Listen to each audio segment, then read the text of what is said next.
Samajwadi party की कोलकाता में जो 2 दिन की राष्ट्रीय कार्यकारिणी हुई उसमें 2024 को लेकर एक नई रणनीति तैयार हुई है। उस रणनीति में अब फोकस दलित वोटर्स पर रहेगा और इसीलिए पार्टी की तरफ से जो अवधेश प्रसाद हैं उनको और रामजी लाल सुमन को कहीं ना कहीं उनके फेस को आगे बढ़ाया जा रहा है।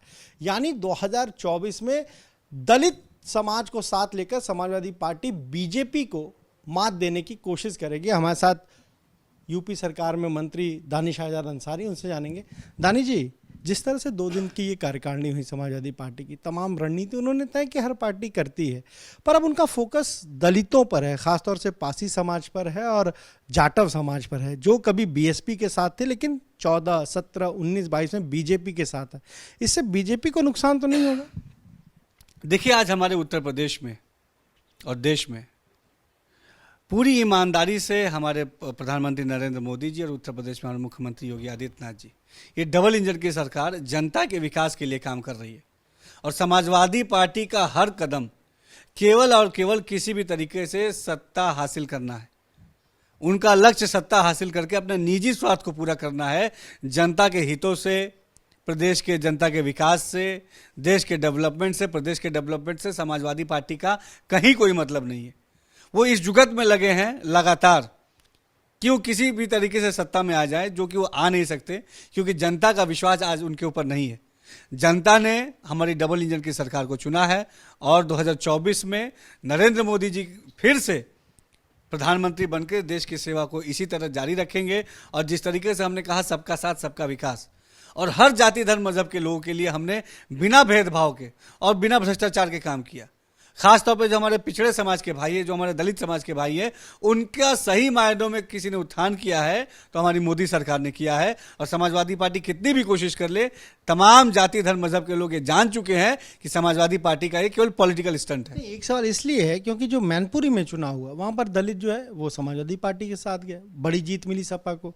खतौली में चुनाव हुआ, वहां जाटो समाज चला गया। तो अब उनका फॉर्मूला, उनका जो मॉडल है, ये मैनपुरी मॉडल है। इससे नुकसान तो बीजेपी को हो सकता है। देखिए, कहीं से भारतीय जनता पार्टी को कोई नुकसान नहीं होने वाला है। समाजवादी पार्टी का असली चाल चरित्र और चेहरा आम जनमानस जानता है। जनता जानती है कि सब केवल राजनीतिक सुख को, सत्ता को हथियाने के लिए इनका एजेंडा है।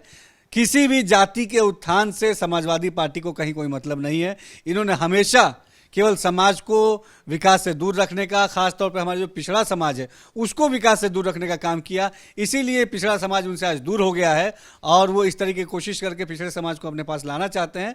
लेकिन सब सच्चाई समाजवादी पार्टी के बारे में हम सभी जानते हैं। जिस तरीके से आप कह रहे हैं कि बीजेपी सबके साथ सबके विकास की बात करती है, अगर बात करें समाजवादी पार्टी का जो राजनीतिक प्रस्ताव पास हुआ उसमें उन्होंने बीजेपी पर तमाम आरोप लगाए कि बीजेपी विपक्षी दलों के नेताओं को बहुत उनके खिलाफ जांच करा रही है। आजम खां का जिक्र है, लेकिन देश में मुसलमानों को लेकर क्या स्थिति, उस पर उन्होंने कुछ नहीं कहा। आपको लग रहा है कि ये जो केजरीवाल मॉडल है, जहां पर कि बीजेपी जो आरोप लगाती है अखिलेश यादव पर मुस्लिम तुष्टीकरण का, उससे वो बचे भी रहे और मुसलमानों का वोट भी पाए, ये स्ट्रेटजी अब है सपा की? देखिए, समाजवादी पार्टी कभी भी मुस्लिम समाज की हितैषी नहीं रही है।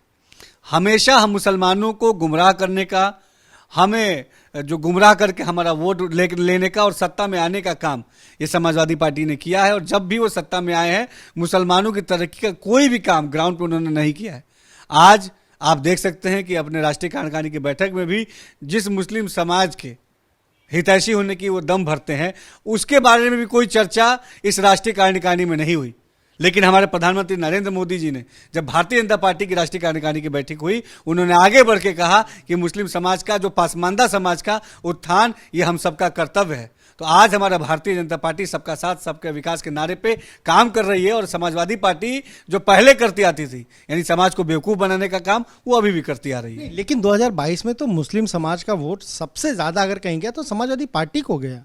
देखिए, मुसलमानों को गुमराह करके उन्होंने वोट तो लिया, लेकिन कभी भी मुस्लिम समाज के डेवलपमेंट की कोई भी बात कभी भी समाजवादी पार्टी करती नहीं दिखती है।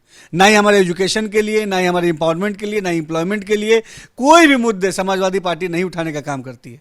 आज हमारी उत्तर प्रदेश की योगी सरकार, केंद्र की मोदी सरकार धरातल पे मुस्लिम समाज की ईमानदारी के लिए, डेवलपमेंट के लिए काम कर रही है। हमने देखिए अल्पसंख्यक बाहुल क्षेत्रों में, पासमानदा बाहुल क्षेत्रों में विशेष रोजगार मेले लगाने का काम किया। ये समाजवादी पार्टी ने कभी नहीं किया। हमने जो अल्पसंख्यक बाहुल क्षेत्र है उसके डेवलपमेंट के लिए प्रधानमंत्री जन विकास कार्यक्रम के माध्यम से वहां पे ITI, polytechnic school, degree college बनाने का काम किया, पानी की टंकी बनाने का काम किया। हमने जो मदरसा एजुकेशन है जहां आम मुस्लिम पढ़ने जाता है उसको NCERT कोर्स से जोड़ने का काम किया। ये हमारी सरकार का काम है और इस काम से आज मुस्लिम समाज में विश्वास है। आप मदरसा शिक्षा की बात करें, वहाँ पर समय भी बदला आप लोगों ने, मदरसे में जो अब समय 8 से 2 होगा, ऐसा क्यों किया गया? देखिए, हमारी जो उत्तर प्रदेश की योगी सरकार है, प्रधानमंत्री नरेंद्र मोदी जी के मार्गदर्शन में आम जनमानस से संवाद करके विकास को सुनिश्चित करने वाली सरकार है। हम जनता के लिए हैं, जनता के द्वारा है और जनता की सुविधा के लिए हमें काम करना है, यही हमारी प्राथमिकता है। कई जगह से हमारे ऐसे मुस्लिम धर्मगुरुओं ने भी, हमारे मुस्लिम समाज के संभ्रांत लोगों ने भी ये कहा कि हमको टाइमिंग में कुछ फेरबदल करनी चाहिए। हमने आगे बढ़ के 8 से 2 जो टाइमिंग भी की। हमको कई सारे ऐसे लोगों ने बताया कि हमारे मुस्लिम समाज के जो मदरसा है उसमें दीन इस्लाम के साथ साथ आधुनिक शिक्षा भी लागू करनी चाहिए। हमने उस शिक्षा को भी लागू किया। हमको आम समाज के लोगों ने, मुस्लिम समाज के लोगों ने कहा कि हम मुस्लिम समाज के नौजवानों के लिए, रोजगार के लिए उनको कनेक्ट करने की जरूरत है। हमने रोजगार मेले लगाए। तो हम देखिए कि संवाद करके विकास को सुनिश्चित करना ये योगी सरकार, मोदी सरकार की प्राथमिकता है और ईमानदारी से हम इस प्राथमिकता पर काम कर रहे हैं।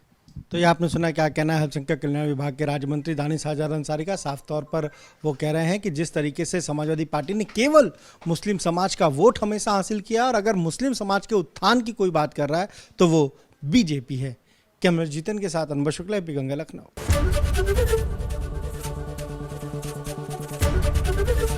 ABP गंगा, खबर आपकी, जुबान आपकी।